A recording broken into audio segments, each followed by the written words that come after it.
And we're live. Hello, everybody. Hi, ladies. Hello. Hi. Thank you, everybody, so much for joining us today for our very first collaborative piece, our Halloween panel. Yeah, we've got getting our shimmy on. We're not in costume, though. We really should have been in costume. Uh-oh, Jen, watch out. Wait, Jen, don't do it. Be careful what you ask for. No, the creepy horse. I feel like he's going to be making an appearance later on in this. I'm sorry. Well, just to give everybody a little bit of background, we are all licensed family dog mediators, and we all specialize in working with families, with children, and with dogs, which is really exciting because it's a real specialty. But we wanted to let you know that there's actual help out there for you, not just dog training help, but family-centered help as well. So I'm going to look on my screen. I can see we have Michelle from Pooch Parenting, Jen from Family Paws, Debbie from Kids Around Dogs in the UK, and me, I'm from the Family Dog. So as the name might suggest, Family Dog Mediator, what is that? While we're all certified family dog trainers, we actually look at our relationship with our dogs and with family dogs slightly differently. It's not a top-down model of us telling them what we would like them to do, but more how everybody can connect and get along together. So in today's conversation, obviously about Halloween, this is a perfect time to be able to discuss how, well, first of all, how kids might feel very differently about Halloween, and how we can use that kind of information and that lens to talk about what our dogs might feel about it, because they have some big feels about this really spooky holiday. So we're going to, over the next 30 minutes or so, we're going to try to help you de-spook Halloween for your dog. All right. And try and see it through their eyes. So who wants to kick off, lovely ladies? Who wants to go first? Maybe we can start talking a little bit about what the experience is like for children, first of all, and then to give us a lens for the dogs. Well, I'm curious about Debbie because Debbie's in the UK and Halloween is a little bit less of a thing there. Although Debbie, I think, is the one spirited house in her neighborhood. Oh, yeah, we Can are. you talk a little bit about it in your house versus the other houses that are near you? So the road I live on is quite a long road, but we are the only house every year. We are the only house that decorates, and we do go around trick or treating, and it's always a very sad thing. Like literally, need to get in the car and find the road that they would have a couple of pumpkins out, and if the pumpkins are lit, then you can go in and knock at the door. So it's a little bit of a pathetic experience. So that's why I was a bit, shall I not, come on tonight? But I think that is still, still a good input, and maybe also interesting to know that in the UK, indeed, is not quite as celebrated yet. But who knows? Maybe in the future it will grow more and more. But I think you have a lot more fireworks to contend with than we do in our country. So I do think that you're a really good person to talk about some of the risks that happen with dogs during a holiday when things can frighten a dog. So whether it's, the scary sounds of like crazy Halloween, people saying boo or wearing weird costumes or, scary music, or fireworks, like what you guys deal with a lot. What would you say is one strategy to help a dog when they feel like they might bolt? How do we keep that dog safe in a home? Well, we always say, like this time of the year, maybe Justin remember when she lived in the UK, we celebrate the 5th of November. And so fireworks is like on the whole time for us from now, basically. It's almost like every evening. So always make sure that like the gate is locked, the door is locked, that kind of things. So in case you are out in the garden with the dog, it can't just, escape from the garden. And that's the other thing. Try to go out with your dog in the garden or for a walk before it gets dark, because the second the sky turns a little bit dark, that's when they start. It's like they're waiting for it. And it's actually unbelievable. And when I go and do some school talks, I always speak to the kids and say, maybe tell your parents not to have fireworks in the garden. Get in through the back door. That's a good way to do it, right? Exactly. And it's the same thing with Halloween, actually. That's a really good point about taking dogs out before it gets dark and before things get scary, so that they've had a chance to have a run around and a play, and then they can come back inside and know that they're safe. Mm-hmm. Yeah, and you don't have potty accidents in the house because they've been holding it for so many hours, you know? Yeah. And they might ask, I want to get out, but not now. It's too late now. You're going to get in trouble. Yeah. Absolutely. And microchipping your dog is really important to make sure. I'm sure that you have the same setup as well in the UK as well. So if anything does happen and you do lose your dog, that you know that there's a way that you'll be able to get them back to you as soon as possible. I also like a double barrier. I'm sure you guys think exactly the same thing. So it's not just the front door in case, I mean, we know kids leave the front door and the back door open, in and out, and especially if you've got trick-or-treaters, having a gate to put your dog behind so that if the door's left open, that they're not going to run out and you're not going to lose them, because it's a scary time to be lost. It is. I was going to mention cats too, but the other thing I wanted to mention, and I'm super excited about this, I'm seeing a bigger trend. So let's hope that we can expand on this. A lot of people really setting up their Halloween at the end of their driveway so that no one's even having to come down the door to the door. Now, I know our neighborhood's been doing this for years, that we all have fire pits and we all have tables.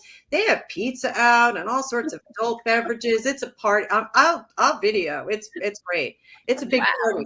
But it prevents, we started doing it for the simple sake that it would prevent people from coming to our door and getting the dogs all wound up. So the dogs are inside with a nice treat or in their own space. They don't even know what's going on. Right. And so that's just phenomenal. And now I hear other people doing it. I thought it was a unique thing to my neighborhood, but it's happening in other places. And I think that's brilliant. I really love it. So were you the ringleader of that then, Jen? You started it and got your neighbors on board. So you just have to be like the party central. I did. We started just having our fire pit at the top of the driveway, and we had some beverages for other people and everything. And now our whole neighborhood does it. And now the new neighbors, everybody knows to do it. How wonderful. Awesome. Well, what I was thinking about is that even if your dog isn't particularly prone to escaping, your dog might be susceptible to chronic stress of like doorbell. And if you just eliminate that entire thing, then I could see how this night is zero different from any other night, because maybe they hear people talking outside, but it's really not a particularly stressful experience with people constantly coming to the door and the door open, close, open, close. And you could put some nice music on, make it very zen, give them something delicious to chew on that they can't resist, a big fat marrowbone or a stuffed food toy that they can get into, and they don't know you're not out to dinner. That's right. Right? Line's down and they have no idea. Jen for president. Well, it worked for us. It was easy. And so you do what works. It's almost like it needs to be branded, right? Like as some kind of a thing, so that people say, oh, this is what we do in our neighborhood. We don't do some photos, Jen. We need some photos for ideas. Yeah, thank you. I can't quite picture it. You see, I can't quite, because I think if I did outside that, it just literally from our door to our gate is like 3 steps. So that's the difference between England and America. It's slightly true. We don't have a really long driveway, but it does work really well. And for neighborhoods that it works well, it can save all that, because how many times do we hear people complaining about doorbell reactivity, and poor dogs, they get super scared, and the chances of running out, and and the kids who want to just come up to the dogs and everything else, it just prevents a lot of the stress of that evening.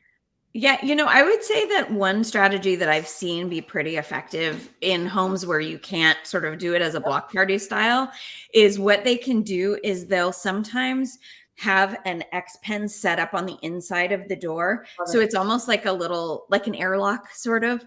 And I've seen actually like one parent, sometimes it's like a dad or a grandpa or whatever, who's sitting in a chair inside the X pen, so they open the door and they're like right there ready to go with their big pot of candy or whatever, and the dog can't get to the actual door because whoever is greeting the guests is like right contained with and that's what you were talking about before with sort of those double barriers and stuff, like, oh no, if you escape through that door, haha, you're foiled, and I've got you somewhere else, right, where I can catch you from running out.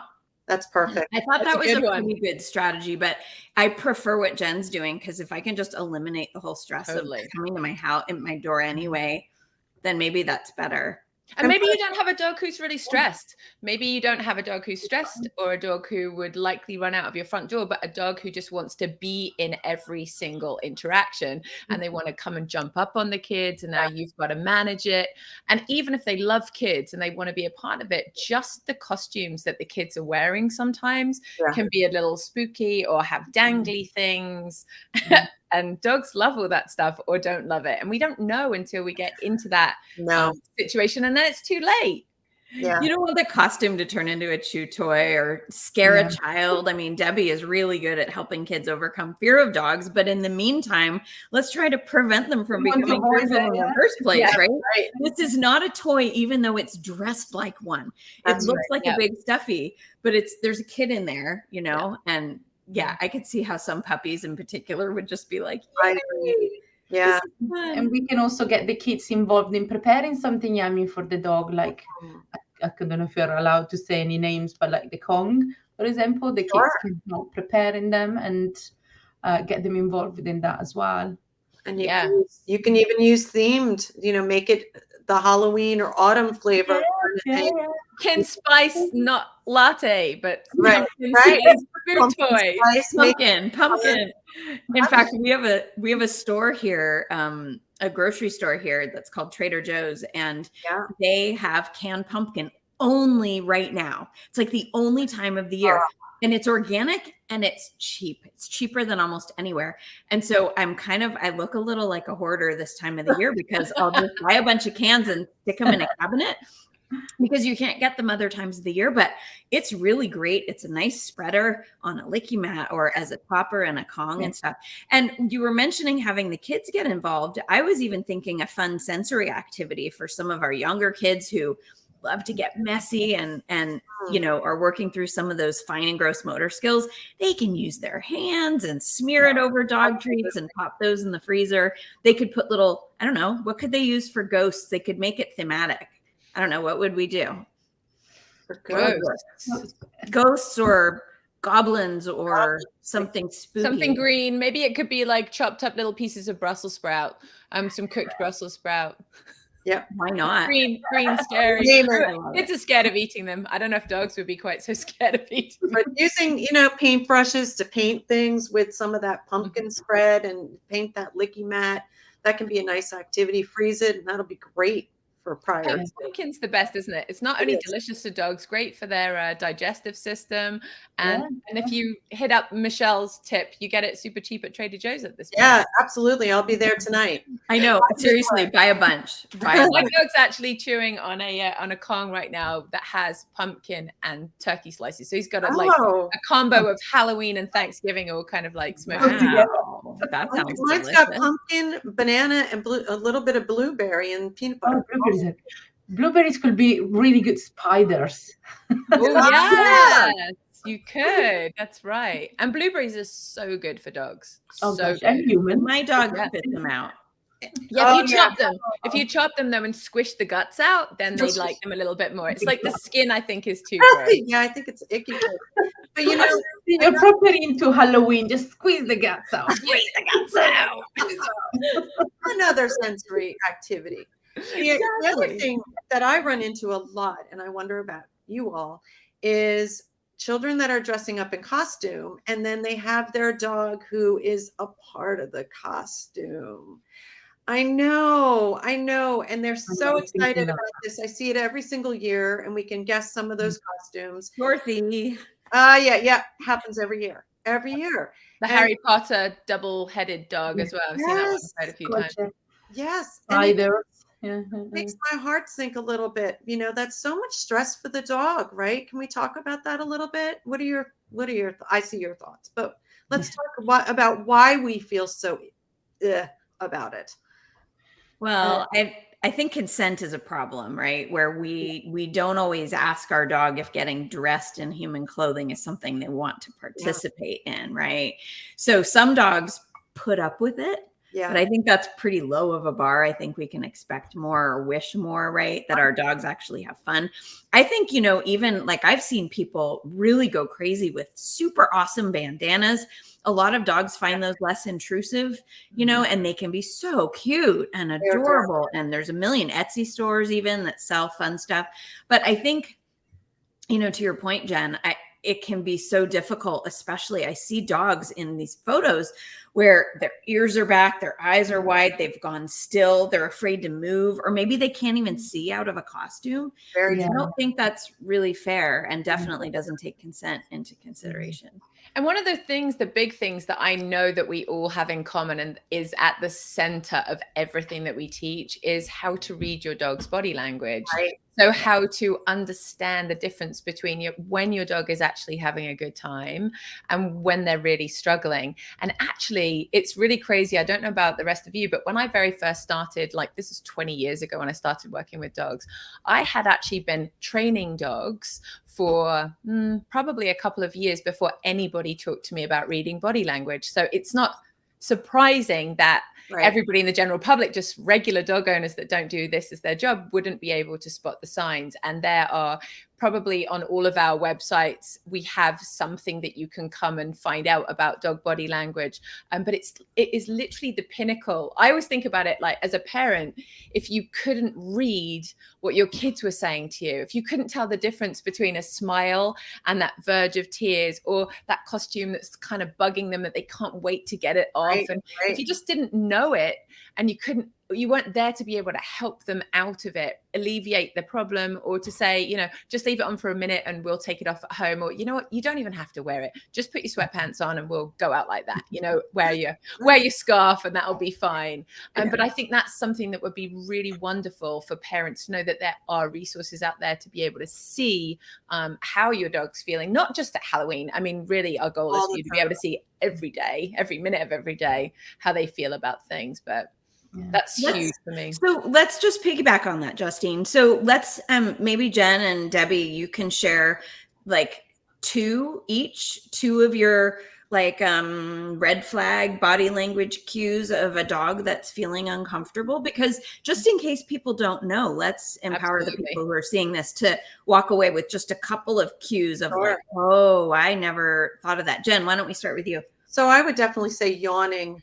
Yawning is a big one. And I see it all the time. You know, if someone's put something on the dog, maybe a hat or sunglasses, and the dog is yawning, and that's a big one. Or sudden scratching.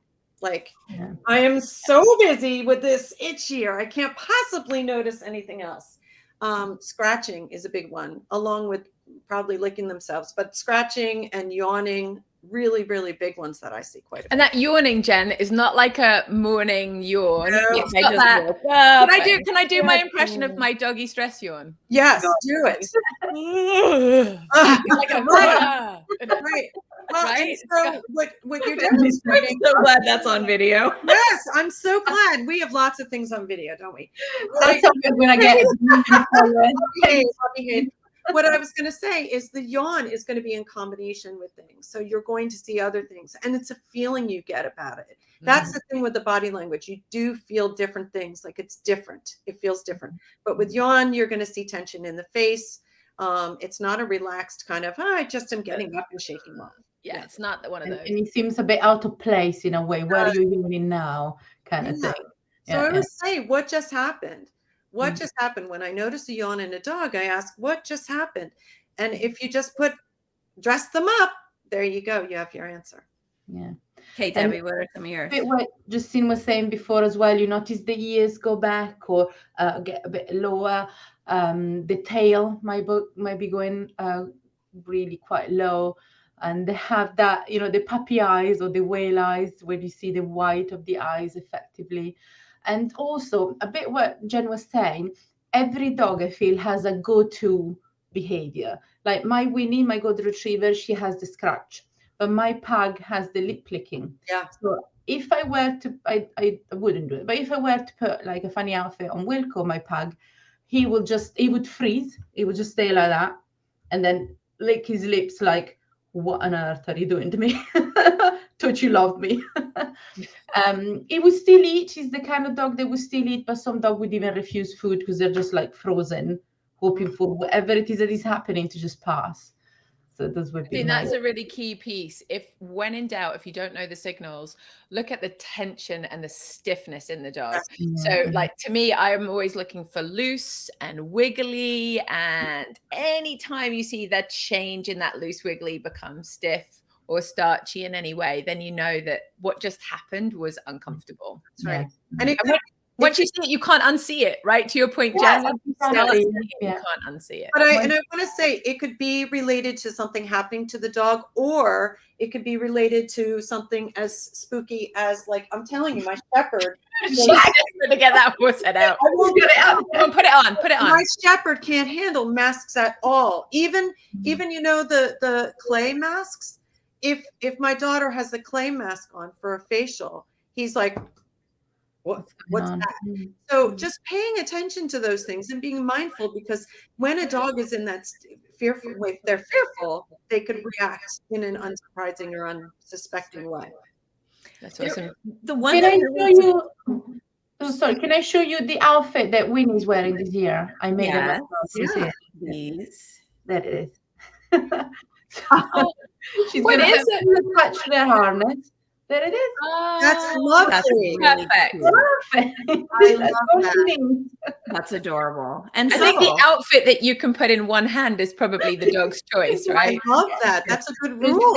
This is going to be attached to the harness, or it's stretchy, so it'll be all right. But if it's too tight, I'm just going to attach it to the bit where the lead goes as well. I think that should be a standard. That's perfect. Seriously. So great. Michelle, did you have anything to add to that? I was going to say, you know, one of the body language cues that surprised me when I was first learning, that really was unexpected and that I didn't feel like anybody really taught me about before, was lifting one paw. And I just thought that's what like pointers do, or when a dog sees something, they lift a paw. It didn't really occur to me that it could be a sign of distress in any other way. And then once you start, you know, I worked at a shelter and I worked there for many years and I volunteered, and, you know, you're there just watching everything. You start to see some patterns emerge, and it was really quite revelatory to notice that maybe when we were looking at whether or not a dog was comfortable with other dogs, for example, you know, when you're working at a shelter, you have to figure out, you know, do dogs like other dogs? And so sometimes we'd be putting these dogs in these situations that for them were very uncomfortable. And so you would see some predictable things with different types of feelings. And that one single paw lift really kind of blew my socks off. Yeah. So, and again, you can't unsee it, because to me, that paw lift, I always feel like it's like, help. It just feels like little. It really does, right? But that's a really good one. It's not, I don't think it's a common knowledge thing.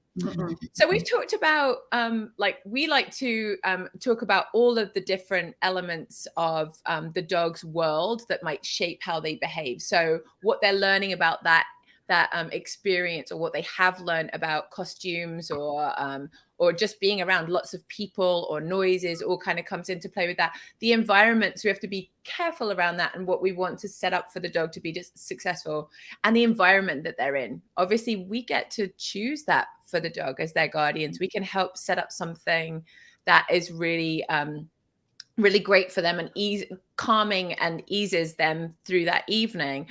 Also, the other piece is like their own individual self. So each dog comes with their very own unique set of experiences of the world and how they see it. I want to talk a little bit about health pieces in here as well for dogs that aren't feeling particularly well. This might be a really difficult night for them. Yes. Oh, yeah. Especially if you think about someone putting a costume on a dog that has any kind of physical sensitivity or allergies, skin allergies, that kind of thing, something that might irritate them. I think about that a lot. Yeah. And if they are in any kind of pain, they might already be, you know, a little bit moody as it is, because they're not very well. You put everything else on top of it, it's just, you know, a recipe for disaster, and also very unfair on them. I didn't mean to be rude. I was just seeing if anybody had any questions, and I thought I would check other places. You were doing your shopping list. You were ordering. I was ordering one of those Harness attachment costumes is what I was doing. No, as moms, we know we love to multitask. I know. But honestly, I was checking and I did not see anything come in. But if you do have a question and you are able to make a comment wherever you're watching this through the YouTube or whatever, please feel free. If it comes through, we will notice at some point. If you see a question afterwards, you can always post it somewhere, and one of us, if we see it, we will certainly try to answer it. So, okay, fantastic. We do believe you, Michelle, 100%. Although I really do want to buy one of those harnesses. Yeah. Exactly. Justine, also too, related to that is thinking about a dog if they have any visual or hearing issues, right?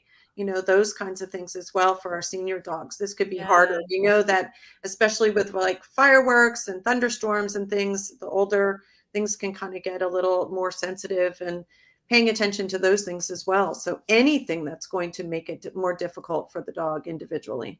They just need an extra level of protection, don't they, at this point?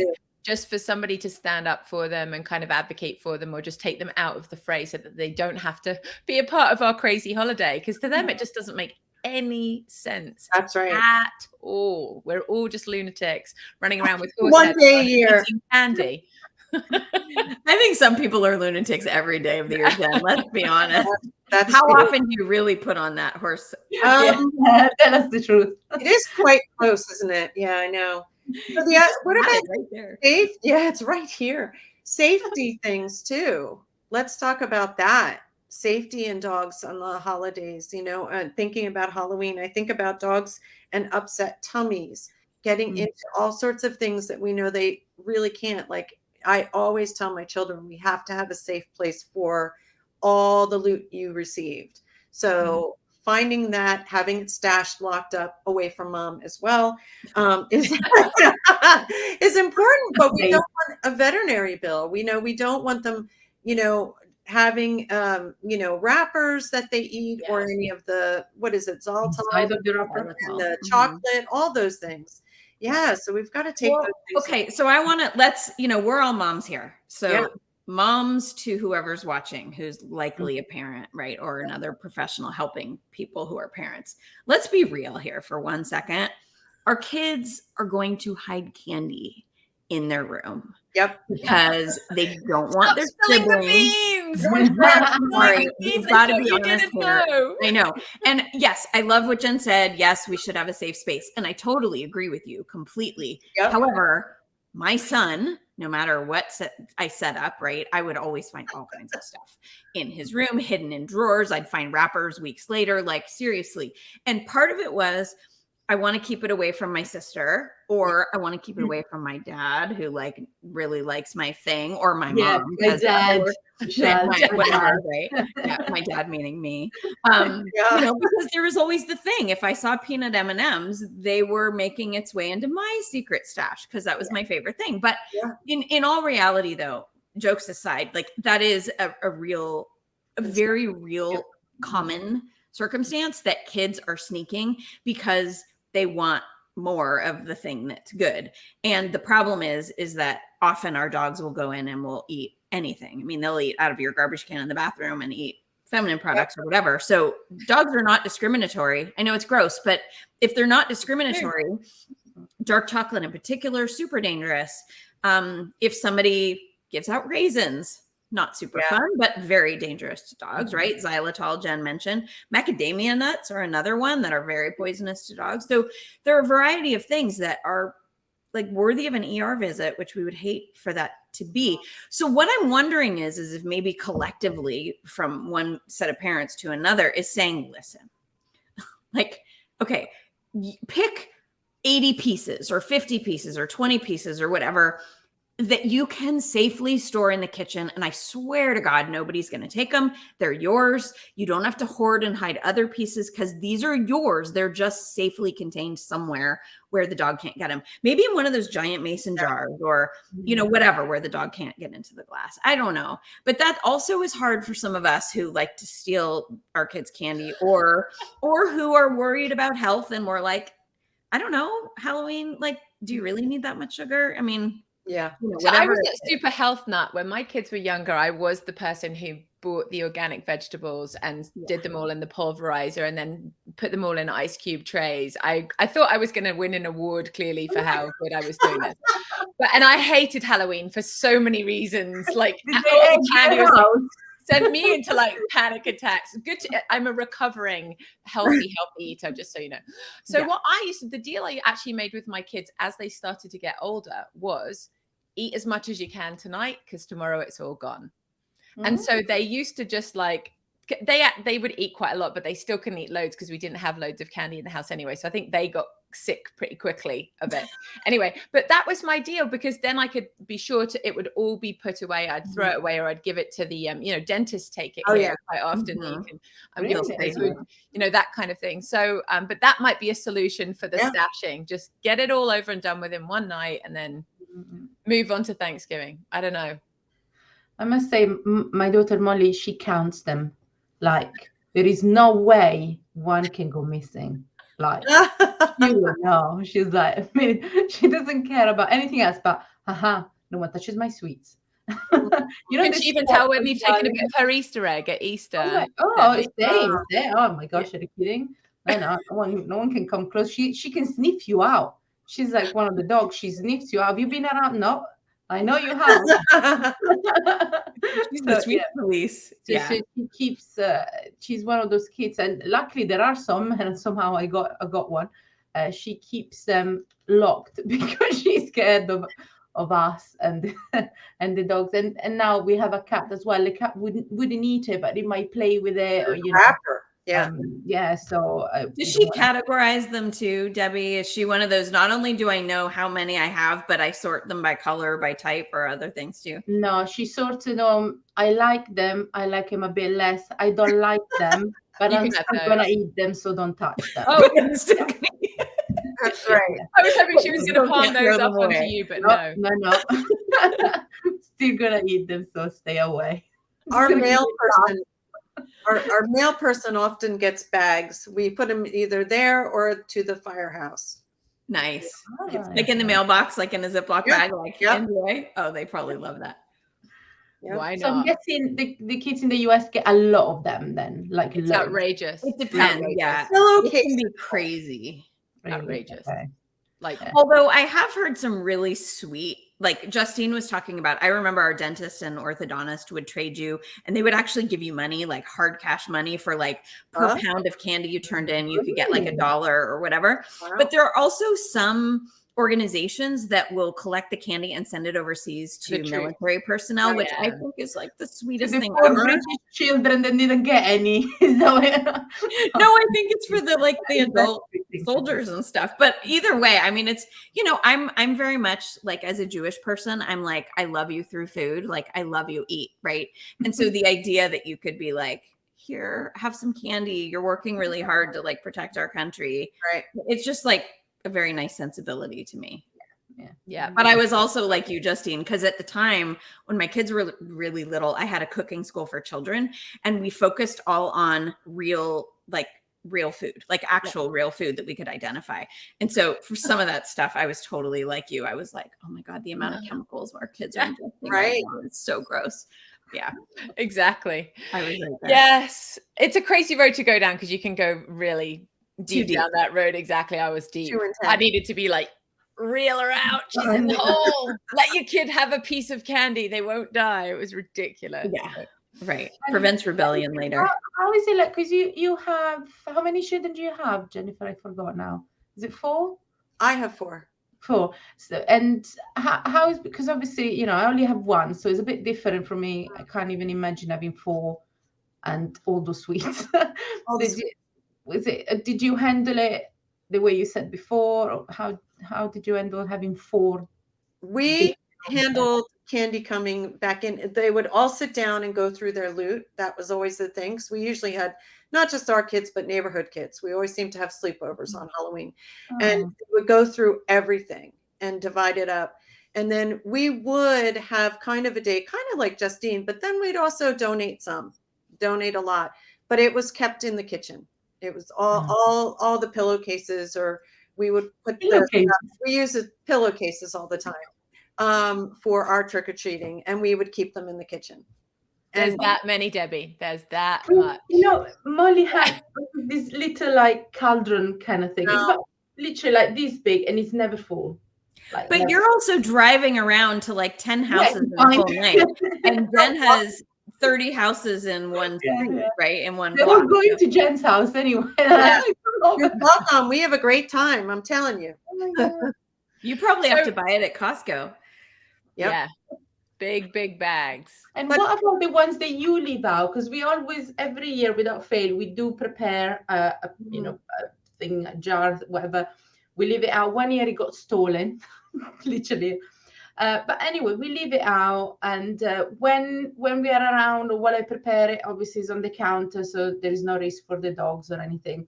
But then we do leave it outside, and it is effectively on the floor. So it's just in the treat. The sweets are in this jar thingy on the floor, not the sweet just chucked on the floor. I do worry sometimes. Oh gosh, what if there is a dog with them, with the kids, and you know the head is in there? But then, generally, again, apart from the year where the whole thing was stolen, we don't notice any difference. So we suspect that no one came by to get any treats, any sweets anyway. But what would you use to maybe leave the treats out, or you don't? Or you just wait for the kids to come to the house? We use a table. We have a table. So our table is set up with other things on it. So I even have some of our doggy detective coloring sheets. Like we have a setup that we have stuff out. And so kids can grab what they want. And then if we don't, now that our kids are old enough and we don't trick or treat anymore, I don't have to leave the table, but we used to leave it out. And I figure if it's gone, it's gone, you know. Hopefully, we always write take one. Most of our neighbors have to leave the stuff out, but people leave them out on tables, which I think is good. Okay. I like that it's off the ground a little bit. Yeah. Less likely to get other creatures too. It can't be good for other. I don't know if it's toxic. Like raccoons. Squirrels love a good Kit Kat, Michelle. They love a good Kit Kat. You're gonna fight me for the peanut M&M. I'm telling you. Almond Joys. The rats in there. Oh yeah, Almond Joys. Exactly. All right, we probably better wrap this up. It's been so much fun talking, though. So fun. Is there anything else that we want to just quickly sneak in before we say goodbye, or do you think we've covered everything? Have fun. Do it safely. Yeah, that's true. Enjoy it. Yeah. And leave your dog home. Your dog does not have to trick or treat with you. No. It's just too scary. Yeah. My last thought that I actually just forgot to say earlier on, but is have a plan. Like before, as Halloween's kind of coming up, you know, we've got a week. What have we got? 10 days.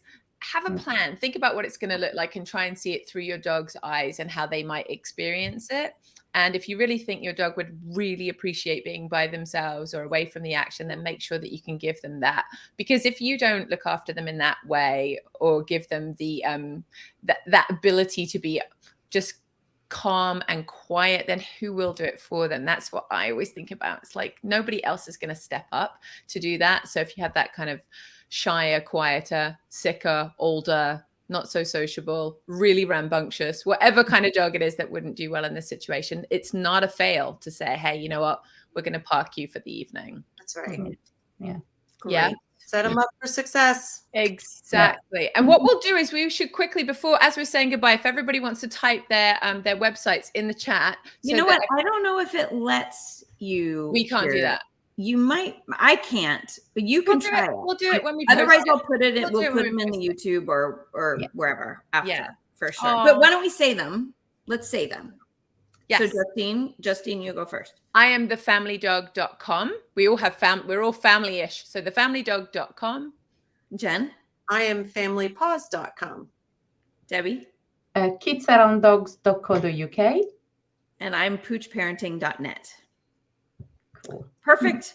Fabulous. Team. Awesome. Thank you so much for joining. Thank you. Bye-bye.